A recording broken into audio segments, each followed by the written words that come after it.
आपको प्लान ऐसा करना है कि सामने वाले फोल्डर निकलने से पहले तक पूरा प्लान देने तक उसके दिमाग में सस्पेंस बना रहना चाहिए, तो प्लान आपकी हिट हो जाएगी। क्लियर है? ह्यूमन नेचर होता है, जब इंसान किसी चीज के बारे में थोड़ा सा जानता है ना, तो फिर वो कंपैरेटिवली देखना शुरू कर देता है। फिर वो अपनी नॉलेज के साथ आपकी नॉलेज को कंपेयर करने लग जाएगा, और जिस दिन कंपेयर आ गया ना, तो कंपैरिजन में कोई जीतता नहीं है, आपका काम वहीं खत्म हो जाएगा। इसलिए create suspense in your plan. अपने प्लान में आपको क्या करना है? सस्पेंस क्रिएट करना। अब मुझे अनुपम जी से बात करनी है, ये मेरा डाउनलाइन, ये मेरे को मिलवा दी, जैसे इंट्रोडक्शन करा दिया, अब हमारा काम होता है। हाय सर, नमस्कार, क्या शुभ नाम हुआ सर आपका? अनुपम राजपूत जी। अच्छा, बताया था सर, नागेश जी ने आपके बारे में बताया था। क्या करते हैं अनुपम जी? पढ़ाई कर रहे हैं? अरे सर, ये तो बहुत अच्छी बात है, क्योंकि स्टूडेंट लाइफ ही तो इंसान के जीवन की प्रारंभिक लाइफ होती है। और सर, आप एक अच्छे स्टूडेंट हैं, जैसा कि मुझे पता चला है। और सर, ये भी बता रहे थे कि आप पढ़ाई के साथ साथ जीवन में बाकी चीज़ों में भी इंटरेस्ट रखते हैं, आप काफ़ी ड्रीमर हैं, और बाकी चीज़ों का भी सर आप काफ़ी अंदाज़ा लगाते रहते हैं। इसलिए सर ने एक्चुअल में आपसे मिलवाने की हमें कोशिश करी थी। एक्चुअल सर, मेरा नाम अमित दुबे हुआ, और मैं भी सर एक स्टूडेंट हूँ। और पढ़ाई के साथ साथ सर हम लोग एक समाज कल्याण का काम करते हैं, एक हेल्थ अवेयरनेस प्रोग्राम का काम करते हैं। हमारा काम है 10, 20, 50 समाज को इकट्ठा करना, उनको जानकारी देना कि उन्हें क्या खाना चाहिए, कब खाना चाहिए, कैसे खाना चाहिए। और इससे रिलेटेड एक समाज में हम लोग हेल्थ अवेयरनेस प्रोग्राम चलाते हैं, जहाँ पे लोगों को इसके बारे में हम लोग एजुकेट करते हैं, लोगों को इसके बारे में जानकारी देते हैं। और उसी से रिलेटेड सर एक डिस्कशन था जो आपके साथ करना था, इसलिए नागेश जी ने आपसे टाइम लिया था। सर, क्या आपके पास अगले 40-45 मिनट तक का टाइम है? दे सकते हैं ना? तो चलिए सर, आपके साथ कुछ डिस्कशन करते हैं। समझ में आ रहा है? अब फोल्डर निकालना है। हमने क्या किया? नाम पूछा, काम पूछा, काम की तारीफ करी, किया, है ना? फिर हमने अपने बारे में बताया, अपना परिचय दिया, फिर अपने काम के बारे में बताया। अभी तक मैंने कहीं एसलीपीएस का नाम लिया है? अब हम फोल्डर निकालेंगे। बात समझ में आ रहा है? ये होता है कंप्लीट इंट्रोडक्शन। कितना टाइम लगा? 2 से 3 मिनट। ये 2 से 3 मिनट ही लगना चाहिए, ज्यादा पुल मत बांध देना, ज्यादा हाल चाल रिश्ता गिनवाने की जरूरत नहीं है इनके साथ। यही 2 से 3 मिनट लगना चाहिए। अब ये बोलता है वकील है। अरे सर, आप वकील हैं, लॉयर हैं? अरे सर, बहुत अच्छी बात है। आज तो सर पूरा देश ही समझिए तो वकील ही चला रहे हैं। पुलिस वाले कानून संभालते हैं, निचोड़ तोड़ मरोड़ तो सर आप ही लोग करते हैं। सर, अच्छा लगा सर आपसे मिलकर, बहुत बढ़िया सर। आपको तारीफ करनी है इसकी। ये बोला हम टीचर हैं। अरे सर, आप टीचर हैं, शिक्षक हैं? कौन सी स्कूल में पढ़ाते हैं? प्राइमरी स्कूल में। अच्छा, बहुत अच्छा लगा सर मास्टर साहब, आपसे मिलके तो बहुत अच्छा लगा मास्टर साहब। क्योंकि देखिए, बोला जाता है सर कि एक इंसान के जीवन में शिक्षक का बहुत बड़ा रोल होता है। हम आज भी अपने सैल्यूट करते हैं उन शिक्षकों जिन्होंने मुझे प्रारंभिक शिक्षा, आपके माध्यम से तो सर देश की नींव टिकी हुई है। पता नहीं आपके माध्यम से सर पढ़ने वाले बच्चे आज कहाँ कहाँ अपने जीवन में तरक्की करेंगे। अच्छा लगा मास्टर साहब। खुश होगा नहीं होगा? कुछ भी बोला किसान है। अरे सर वाह, अच्छा लगा आपसे हाथ मिलाते हुए, मुझे गर्व फील हो रहा है कि आप किसान हैं। क्योंकि इंसान चाहे पैसों की बात कितनी भी करे, लेकिन किसान अगर खाना ना उगाए तो क्या खाएगा? सोना चांदी। सर, आपके माध्यम से पूरा देश खाना खा रहा है। अच्छा लगा आपसे, तारीफ करनी है आप। कुछ भी बोले कर देना तारीफ। कोई बोला क्रिमिनल हूं, अच्छा बहुत बढ़िया सर, आप ही हैं तो देश चल रहा है। आप लोग ना होते तो शायद नियम कानून का कोई बरकत नहीं होता। गलत लोग से ही अच्छे लोगों की पहचान है। सर, अच्छा लगा आपसे मिले। जो बोले आपको दिमाग में रखना है, ये जो बोले अपने को क्या करना है? ये बोला चोर हूं, अच्छा सर बहुत अच्छी बात है सर। आप लोग नहीं होते तो सर पता नहीं अमीरों को लूटता कौन, आप लोगों का सर बोझ खाली करते हैं। अच्छा लगा सर आपसे मिलकर। कहने का मतलब ये है, समझो, मैं समझाना ये चाहता हूं कि सामने वाला जो भी प्रोफेशन बोले, आपको उसकी तारीफ करनी। समझ में आ रहा है? तारीफ, कोई बोला गृहिणी हूं, नहीं मैडम, आप गृहिणी थोड़ी हैं, आप हाउस मेकर हैं। क्योंकि आज लोग अक्सर हाउस वाइफ बोलते हैं, लेकिन रियल में देखा जाए तो घर चलाने में उस परिवार के महिलाओं का बहुत बड़ा रोल है। आज अगर जेंट्स, आपके हस्बैंड भी बाहर जाके अच्छा काम कर पा रहे हैं, उसमें आपका रोल है। बच्चों की परवरिश, लोगों को टाइम पे खाना देना, लोगों का पालन पोषण, असली जिम्मेवारी परिवार तो आप चला रहे हो मैडम, गृहिणी नहीं। आप तो घर बनाने वाले हो। अच्छा लगा आपसे मिलकर। आपको हर चीज में तारीफ ढूंढनी है। क्लियर है? क्लियर है? अब तारीफ के बाद आपको फिर अपना नाम बताना है, फिर अपने काम के बारे में बताना। हाँ जी, नकारा है तो ऐसी हमारे काम का है। बोला कुछ नहीं करते हैं। अरे सर, इस उम्र में भी सर आप कुछ नहीं कर रहे हैं, क्या बात है? पिताजी क्या करते हैं आपको? अच्छा सर, अच्छी बात है। और सर, आप गरीब परिवार में रहते हैं तो बहुत दुख की बात है। और सर, अच्छा लगा क्योंकि आप रियल अब हमारे काम के हो, हम आपको कुछ करना सिखाएंगे। समझ में आ रहा है? उम्र ज़्यादा है और हाँ तो सर हम आप ही की तलाश कर रहे थे, मुझे भी ऐसे लोगों की ज़रूरत थी जो एक्सपीरियंस होल्डर हो और फ्री हो, ताकि आपके साथ हम कुछ अच्छा कर सकें। समझ में आ रहा है? ये भी तो एक तारीफ है कि सर मुझे आपकी ज़रूरत थी, वो भी खुश हो जाएगा, हाँ यार कुछ करते होते तो है नहीं, चलो इसका साथ ही दे देते हैं। ये होता है इंट्रोडक्शन। समझ में आ रहा है? अब इंट्रोडक्शन में एक चीज़ और आप लास्ट में ऐड कर देना, सर हम लोग काम करते हैं हेल्थ अवेयरनेस प्रोग्राम के साथ। आपको ये लगता होगा क्योंकि हेल्थ की बात होती है तो सामने वाले को ऐसा लगता है कि कोई डॉक्टर तो नहीं है। तो सर मैं बताना चाहूँगा मैं कोई डॉक्टर नहीं हूँ, क्योंकि बीमारी दो तरह की होती है, एक होता है डिजीज, एक होता है लाइफ स्टाइल डिजीज। जब डिजीज की बात की जाती है तो उसके लिए स्पेशलाइज किसी डॉक्टर की जरूरत पड़ती है, लेकिन लाइफ स्टाइल डिजीज के लिए कोई डॉक्टर की जरूरत नहीं पड़ती। जैसे सर मैं आपसे पूछता हूँ, आपके घर में कोई बच्चा अगर खेल के आता है तो हम लोग क्या बोलते हैं, बेटा ठंडा पानी मत पीना जुकाम हो जाएगा। वो डॉक्टर तो नहीं है, लेकिन उसको भी पता है जुकाम हो सकता है। और सर रियल में ऐसा होता है, आपके घर में किसी को चोट लगता है तो दादी अम्मा बोलती है हल्दी चूना लगा लो चोट सही हो जाएगा। दादी अम्मा डॉक्टर तो नहीं है, लेकिन हजारों सालों से ये परंपरा चली आ रही है। वैसे ही सर लाइफ स्टाइल डिजीज के बारे में बात करने के लिए हमें और आपको डॉक्टर बनने की जरूरत। तो सर आज जो हम बात करेंगे वो लाइफ स्टाइल डिजीज के बारे में बात करेंगे। तो आइए सर कुछ प्रेजेंटेशन और कुछ पिक्चर के माध्यम से समझते हैं इस लाइफ स्टाइल डिजीज को। तब फोल्डर निकाल। अब हमें क्या करना है, हेल्थ अवेयरनेस प्रोग्राम करना है। क्या करना है, अब इसको फर्स्ट प्लान भी बोलते हैं। फर्स्ट प्लान में क्या क्या चीज होती है मोटा मोटी समझिए। सबसे पहले हमें कंपनी का प्रोफाइल बताना है। क्या बताना है? सबसे पहले क्या बताना है? कंपनी का प्रोफाइल बताना है। सर हम जिस संस्था के साथ काम करते हैं, मैडम हम जिस संस्था के साथ काम करते हैं उसका नाम है स्लीपियस वेलनेस प्राइवेट लिमिटेड। अगर आईडी कार्ड है तो निकाल के सामने ऐसे दिखाना होता है आपको, ठीक है।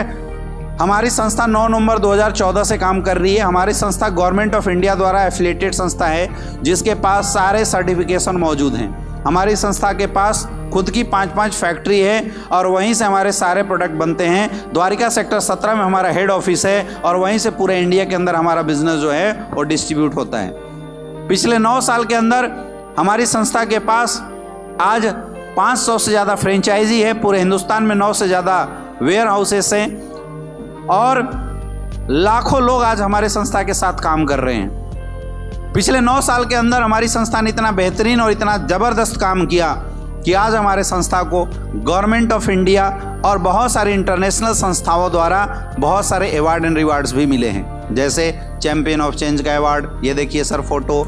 इसके अलावा बिजनेस एक्सीलेंस अवार्ड है ना, संकल्प सिद्धि अवार्ड, जितने भी अवार्ड्स वाले जो फोटो हैं वो सब हमें दिखाना है। हमारी संस्था आने वाले समय में इस देश के लिए समय पे काम भी किए। जैसे पुलवामा अटैक हुआ था उस समय हमारी संस्था ने पुलवामा में शहीद हुए सैनिकों के लिए 20 लाख रुपए का डोनेशन भी दिया था। जब कोविड का समय था, उस कोविड के समय में हमारी संस्था ने फीड द नीडी प्रोग्राम चलाया था, जिस प्रोग्राम के तहत हमने 600 शहरों को गोद लिया था और डेली 500 लोगों को खाने पीने की व्यवस्था हमारे संस्था के द्वारा की गई थी। और यही वजह है कि आज बहुत सारे अवार्ड्स एंड रिवार्ड्स हमारी संस्था को मिला है। और हमारे संस्था के managing director mister Sanjeev Kumar sir को फोर्ब्स मैगजीन के अंदर इनके अच्छे कारनामों की वजह से पब्लिश्ड भी किया गया था। ये देखिए सर, इतने सारे रिकॉर्ड हैं हमारी संस्था के पास। तो आखिर हम लोग काम क्या करते थे ये जानना हमारे लिए ज़रूरी है। तो पहला हमने क्या बताया, कंपनी का प्रोफाइल बता सकते हो। 2-4 पॉइंट छूट भी जाए आपसे तो कोई प्रॉब्लम नहीं है। प्लान देने से पहले खुद के अंदर एक कॉन्फिडेंस रखो, यू आर द बेस्ट। इसलिए प्लान देने से पहले ये बात समझना जरूरी है कि आप कितना अच्छा प्लान देते हैं, ये मायने नहीं रखता। ये मायने रखता कितने कॉन्फिडेंस के साथ प्लान देते हैं। तो 2-4 बातें जो मैं बता रहा हूं, अगर भूल भी जाए, छूट भी जाए तो आपको परेशान होने की जरूरत। कई लोग प्लान देते समय एक आध छूट जाता है, जीव निकाल देते हैं। नहीं करना, महसूस मत होने देना कि कुछ छूट भी गया, क्योंकि क्या क्या डायलॉग बोलना चाहिए तो हमें पता है ना, और आपको पता है, सामने वाले को थोड़ी पता। सामने वाले को तो जो बोलोगे वही प्लान है। यस या नो? मैं फिर रिपीट करता हूं, सामने वाला ना आपके प्लान को देख के ज्वाइन होता है, ना प्रोडक्ट को देख के, आपको देख के ज्वाइन होने वाला। इसलिए आपका कॉन्फिडेंस कैसा होना चाहिए? जबरदस्त होना चाहिए, आपका कॉन्फिडेंस बढ़िया होना चाहिए। तो सबसे पहले हमने क्या बताया, उसके बाद what's change in life style. ऐसे हाथ करके बता देना, ये देखिए सर हमारे सर्टिफिकेट इतने सारे हैं, तुम समझो क्या क्या है। ये फोटो दिखाई दे रहा है, बताना है सर एक इंसान का शरीर इन तमाम चीजों से मिलकर बना हुआ है। क्लियर है? और एक चीज और समझो, फोल्डर हमेशा ऐसे पकड़ा जाता है। कैसे? एक हाथ में आपका पेन होना चाहिए और दूसरा हाथ ऐसे। कई लोग प्लान ऐसे देते हैं, ऐसे देखोगे दोगे तो सामने वाले को क्या समझ में आएगा? हमेशा जो रिटेन है वो किसकी तरफ होना चाहिए। और अगर आप टेबल पे बैठ के प्लान दे रहे हैं तो आपका फोल्डर थोड़ा ऐसे होना चाहिए। हमेशा जिस हाथ को आप ज़्यादा इस्तेमाल करते हैं, if you are left hander, तो आपके राइट हैंड में फोल्डर होना चाहिए, और अगर आप राइट हैंडर हैं तो आपके लेफ्ट हैंड में फोल्डर होना चाहिए, और राइट हैंड से फोल्डर ऐसे पलटना चाहिए। क्लियर है? This is the best way. कई लोग क्या है, फोल्डर पे ऐसे रख देते हैं और इत्मीनान से प्लान देते हैं। थोड़ा कष्ट झेलो, फोर्स के साथ प्लान देना होता है। आप आवाज में आपके जितना दम होगा, फोल्डर में जितना आप आसानी से रख दोगे ना, सामने वाला खींच लेगा। देना ही मत पूरे प्लान में। वो बोले देखे थोड़ा सा रुकिए, पूरा बता लेते हैं फिर देखना। क्लियर है? सामने वाले को पूरे प्लान में बोलने मत देना। वो अगर वो करेगा, मेरा एक सवाल है, कोई बात नहीं सर, लास्ट में पूछिएगा, अभी आगे समझिए। जब तक आपका प्रेजेंटेशन खत्म नहीं हो जाता है तब तक सामने वाले को कुछ भी बोलने का मौका, अगर वो बोले चुप करा देना। समझ में आ रहा है? उसका ध्यान अट्रैक्ट करने के लिए आपको बार बार अपने पेन का सहारा लेना पड़ता है। जैसे हम लोग प्लान देते थे, ये देखिए सर, एक इंसान का शरीर तमाम चीज़ों से मिलकर बना हुआ है। अब हम अगर अपना पेन, ये पेन रखते थे ऐसे हमेशा, और उसका नुकीला वाला पार्ट ऐसे निकाल के, है ना। अब हमने बताया सर ये देखिए इंसान का शरीर इन तमाम चीज़ों से मिलकर बना हुआ है ना। तो यहाँ लाने से पहले ऐसे करते थे। अगर ये सोने की कोशिश करेगा तो बात समझ में आ रही है? इसलिए हमेशा ऐसे करना है ताकि उसका ध्यान यहाँ आए। कई बार क्या होता है, प्लान देने जाते हैं, सामने वाला फोकस नहीं करता, तो फोकस करवाने का काम किसका काम है? ये आपका काम है। इसलिए प्लान देते समय हमेशा ऐसे करके ऐसे लाया जाता है। कई बार सामने वाला सोएगा प्लान के समय, तो उसको बोला जाता है सर समझ में आ रहा है? मतलब आपका प्लान जब चल रहा हो तो सामने वाले की इतनी हिम्मत ना हो कि वो सो जाए। क्लियर है? तो पहला ये जो दिखाई दे रहा है, इसमें कोई डायलॉग नहीं मारना, सिर्फ एक ही चीज बोलना, ये देखिए सर एक इंसान का शरीर इन तमाम चीजों से मिलकर बना हुआ। अब तुम पढ़ो क्या है, हम क्यों बताएं? कुछ पढ़ने की जरूरत नहीं है। Water, fat, carbohydrate, vitamin, mineral, कुछ नहीं। हम शुरू में बोल गए हैं भैया हमको कुछ नहीं आता, हम कोई डॉक्टर नहीं। बात समझ में आ रहा है? तो बस ऐसे घुमाना है। ये देखिए सर इंसान का शरीर इन तमाम चीजों से मिलकर बना हुआ है। खत्म, एक चैप्टर। नेक्स्ट। क्लियर है? अब यहां देखिए, अब सर इंसान का शरीर बना कैसे? ये देखिए सर इससे ये बना, इससे ये बना, इससे ये बना। उल्टा भी बोल दो, कोई दिक्कत नहीं है ना। यानी शरीर में कोई सर दिक्कत होता है तो पहले यहाँ होता होगा, फिर यहाँ होता होगा, उससे पहले यहाँ, इससे पहले यहाँ। अब यहाँ दिक्कत कब आती है? जब खाने पीने में दिक्कत होता है तो आती है। ये चैप्टर भी खत्म। आसान है मुश्किल है? आपको केवल फोल्डर पलट के डायलॉग जो मन में आए बोल दो। नहीं समझ में आया? अमित सर ने कुछ बताया था सर, आगे बढ़िए। यहाँ देखिए, मतलब बोलना है आपको, बस मैं बोलता हूँ बोलो, जो समझ में आए बोलो।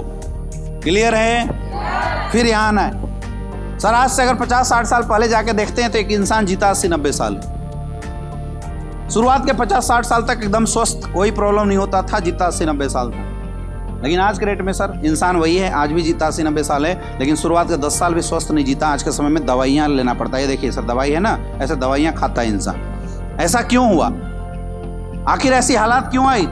इस पर रिसर्च किया गया तो पता चला पुराने समय की बीमारी है। ये देखिए सर ये सब थी। ऐसे हाथ कर दो, हैजा प्लेग चेचक, हैजा प्लेग चेचक बोलो और ऐसे ऐसे हाथ घुमा दो। अब जब ये बीमारी होती थी तो गांव के गांव खाली हो जाया करते थे। लेकिन आज हम सैल्यूट करते हैं मेडिकल साइंस को कि आज इन बीमारियों से कोई नहीं मरता, लेकिन आज ये सब बीमारी है, सर्दी खांसी जुकाम। अब पढ़ो ना, क्या है तुम्हारा काम? आपने क्या करना है, घुमा के हाथ यहाँ रख देना है बस, और कुछ भी बोल दो, सर्दी खांसी जुकाम। अब सर ऐसा क्यों हुआ? इस पर रिसर्च किया गया तो पता चला जब भगवान ने इंसान को बनाया था तो खाने पीने का आइटम धरती पे दे दिया था। तो पहले जो लोग खाते थे वो नेचुरल खाते थे, ऐसे हाथ घुमा दो। अब जब नेचुरल खाते थे तो मेडिसिन का काम करता था। आज हम क्या खाते हैं? ये देखिए ये सब खाते हैं, पिज्जा, बर्गर, मैगी।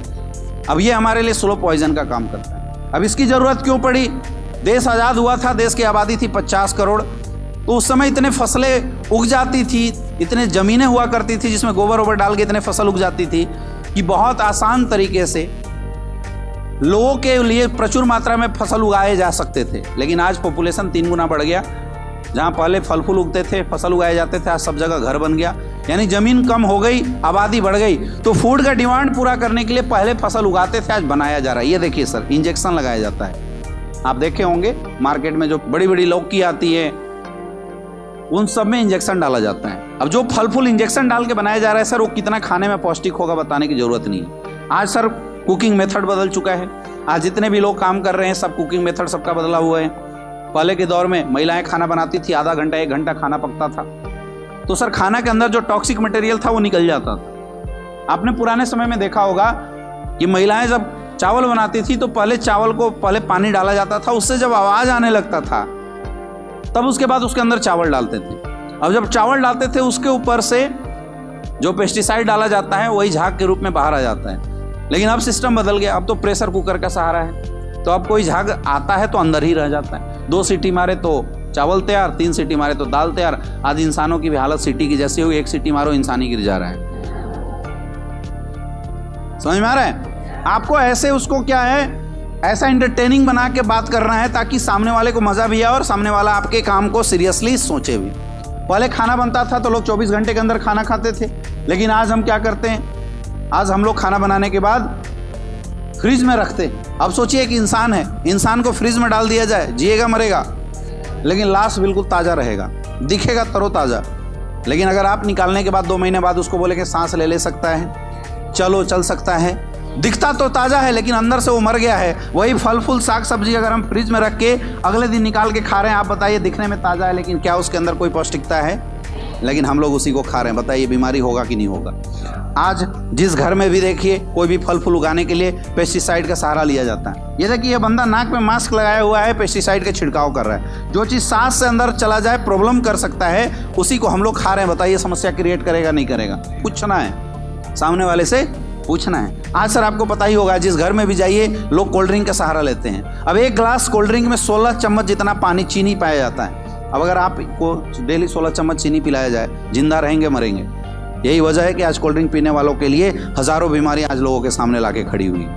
आज जहां भी देखिए पिज्जा बर्गर का जमाना है। अब बर्गर क्या है? एक रोटी है। हमारे घर में रोटी बनता है, सुबह बनता है, शाम को खाते हैं, शाम को बनता है, सुबह तक खत्म कर देते हैं। 2 दिन भी अगर रोटी रख दिया जाए उसके अंदर फफूंद लग जाता है। लगता है नहीं लगता है? लेकिन ये बताइए कौन सी टेक्नोलॉजी का रोटी है जो 2-2 महीना 3-3 महीने के अंदर फफूंद नहीं लगता? क्योंकि इसको बनाने में केमिकल्स इस्तेमाल किए जाते हैं, और वो केमिकल्स जो हम लोग हार्पिक के अंदर डालते हैं, टॉयलेट क्लीनर के अंदर डालते हैं, वो केमिकल्स इसको बनाने में हम इस्तेमाल करते हैं। अगला देखिए केक का टेस्ट कैसा होता है? मीठा होता है। आपके घर में चीनी गुड़ गिर जाए 2 मिनट के अंदर चींटी आ जाती है, लेकिन आप केक रख के देखना, ना एक मक्खी आएगी ना एक चींटी आएगी। होता है नहीं होता है तो मीठा। जानवरों को भी पता है इसको नहीं खाना चाहिए, मर जाएंगे, लेकिन इंसान फिर भी खा रहा है। इस केक को बनाने के लिए नेल पॉलिश में जो थिनर महिलाएं इस्तेमाल करती है उसका इस्तेमाल किया जाता है ताकि इसका टेस्ट खराब ना हो। आप उसी को खा रहे हैं, बताइए नुकसान करेगा फायदा करेगा? आज के ज़माने में लोग पिज़्ज़ा बर्गर का इस्तेमाल करते हैं। इस पिज़्ज़ा बर्गर को बनाए जाने में शैम्पू में जो केमिकल्स आप डालते हैं जिससे आपके बालों की सफाई होती है, वो केमिकल्स इस पिज़्ज़ा बर्गर को बनाने में इस्तेमाल किया जाता है ताकि ये खराब ना हो, लेकिन हम लोग उसी को खा रहे हैं। नुकसान करेगा नहीं करेगा? अब ये तो खाने पीने की बात थी, शायद इससे कोई बच भी जाए। ये देखिए वाटर पोल्यूशन, एयर पोल्यूशन, इसको कोई रोक सकता है क्या? मोबाइल रेडिएशन, आज हर घर में मोबाइल है। इंसान बीवी बच्चों के बिना रह सकता है लेकिन मोबाइल के बिना आज नहीं रह सकता। हालात ऐसी हो चुकी है। यस या नो? हाँ या ना? अब ये जो चेंज हमारे और आपकी लाइफ में आया है, इनकी वजह से हो क्या रहा है? इनकी वजह से कुछ नई बीमारियों ने जन्म लिया। अब यहाँ पे आना है और बीमारी का नाम देखो, जो मूड में आए बोल दो। सर देखिए पहला बीमारी हार्ट की प्रॉब्लम। आज हर 5 में से 1 इंसान हार्ट की प्रॉब्लम से मर रहा है। जिसको देखिए वो हार्ट की प्रॉब्लम से। आज 20-25 साल के बच्चों को हार्ट अटैक आ जा रहा है, ऐसी समस्या है। पहले लोग बोलते 3 बार अटैक आएगा तो मरेगा, लेकिन आज 1 बार में खल्लास, पता नहीं चल रहा है क्यों मर गया। हो रहा है नहीं हो रहा है? डायबिटीज की समस्या, हर 7 में से 1 इंसान को डायबिटीज की प्रॉब्लम है। पहले लोग बोलते थे डायबिटीज अमीरों की बीमारी है, लेकिन आज आप देख सकते हैं गाँव में लोग डायबिटीज से मर रहे नहीं मर रहे। आज अर्थराइटिस की प्रॉब्लम, हड्डियों का टेढ़ा मेढ़ा हो जाना। शायद ही आपके घरों में कोई ऐसा होगा जो 50 साल से ज़्यादा हो जाए और उसके घुटने में दर्द ना होता हो। है या नहीं है? किसको दर्द है सर बताइए? आपके घर में किसी को डायबिटीज़ है? किसको है? दादाजी को डायबिटीज़ है। कब से है? तो परेशान है नहीं है, अगर उनका समाधान मिल जाए तो कैसा रहेगा। अब दिमाग में बैठा लेना, ये हमारा कौन सा प्रोडक्ट लेगा, डायबोडोग। हर प्रोडक्ट के बाद, हर बीमारी के बाद पूछना है, आज सर मोटापे की शिकायत है, आज हर 5 में से 1 इंसान मोटापे से शिकायत है। आज हाइपरटेंशन जैसी समस्या, लोग टेंशन में रहते हैं। पुराने समय में माँ बाप बच्चे को पीट देते थे, एक बच्चा बात तक नहीं बोलता था, और आज अगर आप बच्चों को पीटोगे तो बस्ता चला कर मारता है माँ बाप को, उल्टा होता है नहीं होता है। गंदी गंदी गालियाँ बच्चे दे रहे हैं, क्यों? क्योंकि सब हाइपरटेंशन के शिकार हो चुके हैं। अब माँ बाप को लगता है ऐसा क्यों हो रहा है, भैया जो कोल्ड ड्रिंक, पिज्जा, बर्गर, आप प्यार मोहब्बत में अपने बच्चों को आइसक्रीम खिला रहे हैं, ये सब उसी का दुष्प्रभाव है, आपके बच्चों को हाइपरटेंशन हो रहा है। लेकिन हम लोग क्या है, खिलाए जा रहे हैं। कैंसर जैसी बीमारी आज आम हो गई है, जिसको देखिए उसको कैंसर हो जा रहा है। सर आपके जानने पहचानने वाले में कहीं ना कहीं आपने जरूर सुना होगा कि फलना को कैंसर हो गया, जो कि बिल्कुल स्वस्थ हुआ करता था। है या नहीं है? कौन है? पूछो। सर किसी को हार्ट की प्रॉब्लम है क्या? कौन है? पूछो। इससे पूछने से आपको पता चल जाता है कि हमारा फ्यूचर किस प्रोडक्ट का यूजर बनेगा। अगला ऑस्टियोपोरोसिस, हड्डियों की समस्या, एलर्जी जैसी शिकायत आज लोगों को है। स्टोन की प्रॉब्लम है, गायनिकोलॉजिकल प्रॉब्लम, आज हर घरों में बच्चे न होने की समस्या है। अगर महिलाएं हैं तो उसका 20% पैसा पुरुष का तो महिलाओं के ट्रीटमेंट में चला जाता है। आज किडनी की प्रॉब्लम, लीवर की प्रॉब्लम, लोग परेशान हैं। पुराने समय में लोग खाना खा के परेशान होते थे, आज के डेट में खाना पचाने में लोगों को परेशानी हो रही है। ये पचाए कैसे, ये सिचुएशन हो रही है। अब सर ये प्रॉब्लम ऐसी है जो न जाने कहाँ से कैसे हम सबके घरों में आ चुका है। आपके घर में भी सर कोई ना कोई एक समस्या ऐसी जरूर होगी जिससे आपका घर परिवार परेशान होगा। है या नहीं है? किसकी समस्या है? किसकी समस्या है? कौन सी समस्या है? पूछो, दिमाग में नोट कर लो। अब सर हमारे और आपके घरों में किसी को कोई समस्या होता है तो क्या करते हैं? डॉक्टर के पास जाते हैं, हॉस्पिटल में जाते हैं। लेकिन अगर डॉक्टर के पास भी सही नहीं होता तो क्या करते हैं? बड़े डॉक्टर के पास, बड़े हॉस्पिटल में जाते हैं, राइट। यानी कुछ भी हो जाए, पैसा कितना भी लगे, हम इस बात पे ध्यान नहीं देते हैं, लेकिन इलाज जरूर कराते हैं। लेकिन मैं बोलता हूं, क्या हो जब आप इलाज भी कराएं और रिजल्ट ना आए? क्या हो जब सर्दी खांसी जुकाम से आपके घर वालों की मौत हो जाए? क्या करेंगे उस समय? ये मैं ऐसे ही नहीं बोल रहा हूं। आज आप रिपोर्ट जाके देखिए, जो डॉक्टर एलोपैथिक साइंस के सहारे एंटीबायोटिक खिलाते थे, आज वो एंटीबायोटिक काम करना बंद कर दिया। कोरोना क्या था? एक सर्दी खांसी जुकाम ही तो था, लेकिन लोगों का ट्रीटमेंट क्यों नहीं हो पाया? क्योंकि आज की डेट में वायरस बैक्टीरिया इतना डेवलप कर चुके हैं, एंटीबायोटिक भी लोगों पे काम नहीं कर रहा। आज हालत ऐसी हो गई है कि लोग सर्दी खांसी जुकाम से मरेंगे। आप याद कीजिए, जब हम लोग छोटे थे, सर्दी खांसी जुकाम होता था तब मम्मी पापा बोलते 3 दिन रुक जा, 5 दिन रुक जा, अपने आप सही हो जाएगा। लेकिन आज 5 दिन में नहीं, कई महीनों लग जा रहे हैं, सर्दी खांसी जुकाम खुद तो सही होता ही नहीं। पुराने दौर में किसी को फीवर होता था, 50 mg टैबलेट देते थे, बच्चों को तोड़ के टैबलेट खिलाया जाता था। आज वही mg जो टैबलेट है 600 700 mg की टैबलेट है। आया ना? यानी हालात ऐसे होने वाली हैं कि आपके घर में किसी को सर्दी खांसी जुकाम होगा, आप हॉस्पिटल में लेके जाएंगे और उसकी जान चली जाएगी। क्या करोगे तब? सोचिए, ये बहुत बड़ा मुद्दा है। क्योंकि सर जब एलोपैथी खत्म होगा तो एक ही टेक्नोलॉजी हमारे पास, आयुर्वेद। क्योंकि आयुर्वेद इस्तेमाल करने वाले को सर्दी खांसी जुकाम नहीं होता, आयुर्वेद इस्तेमाल करने वाले को कभी भी कोई साइड इफेक्ट नहीं होता। तो मेरा एक रिक्वेस्ट है सर, इस हेल्थ अवेयरनेस प्रोग्राम के साथ आप अपने घरों में आयुर्वेद इस्तेमाल कराना शुरू कर दीजिए। लेकिन आयुर्वेद के साथ सबसे बड़ी प्रॉब्लम यह है कि आज आयुर्वेद ओरिजिनल मिलना मुश्किल है। सर हमारी संस्था ने इस चैलेंज को एक्सेप्ट किया और हमारी संस्था ने लिक्विड प्रोफाइल आयुर्वेद लोगों को प्रोवाइड कराया। अब सॉलिड लिक्विड में अंदर क्या है? सॉलिड चीजें चूरन होता है, जल्दी असर नहीं करता है, लिक्विड चीजें जल्दी असर करता है। लोग आयुर्वेद से दूरी इसलिए होते थे क्योंकि चूरन मिलता था, खा के असर करने में टाइम लगता था। लेकिन हमारी संस्था ने 20 साल रिसर्च करने के बाद एक ऐसा सिस्टम बनाया जहाँ पे लिक्विड प्रोफाइल आयुर्वेद को भी स्टोर किया जा सकता था, और जिसके रिजल्ट बड़े अच्छे हैं। आज हमारी संस्था के पास 5 कैटेगरी में, 7 कैटेगरी में टोटल 150 से ज़्यादा प्रोडक्ट हैं। हेल्थ अवेयरनेस खत्म, अब हमें कहाँ जाना है? अब एक एक करके प्रोडक्ट के बारे में बताना शुरू कीजिए। मोटा मोटी प्रोडक्ट बताइए, ज़्यादा डिस्क्रिप्शन मत दीजिए। ये देखिए सर, हमारा पहला प्रोडक्ट है इम्यूनोडॉग, रोग प्रतिरोधक क्षमता को सही करता है, इम्यून सिस्टम से रिलेटेड। और हर प्रोडक्ट के बाद एक डायलॉग जरूर देना है, सर आज हमारे प्रोडक्ट के रिजल्ट काफ़ी अच्छे हैं, बहुत शानदार रिजल्ट है सर हमारे प्रोडक्ट। ये सर हमारा थंडरबोल्ट है, किसी को बच्चे नहीं हो रहे हैं, उसमें मोटा मोटी प्रोडक्ट का डिस्क्रिप्शन आपको बताना है। पहला मैंने बताया कंपनी प्रोफाइल, दूसरा मैंने बताया व्हाट्स चेंजिंग लाइफ स्टाइल, फिर मैंने बताया अभी हम लोग क्या खाते हैं जिसकी वजह से क्या क्या बीमारियां हैं, what are the side effects of bad foods. फिर मैंने बताया हाउ वी कैन रिकवर, हम लोग कैसे रिकवर हो सकते हैं, तो आयुर्वेद के बारे में बताया। और मैंने थोड़ी सी आयुर्वेद के बारे में डिटेल बात करी। इतना अगर हम बात कर लेते हैं तो हमारा हेल्थ अवेयरनेस जो प्लान होता है वो परफेक्ट हो जाता है।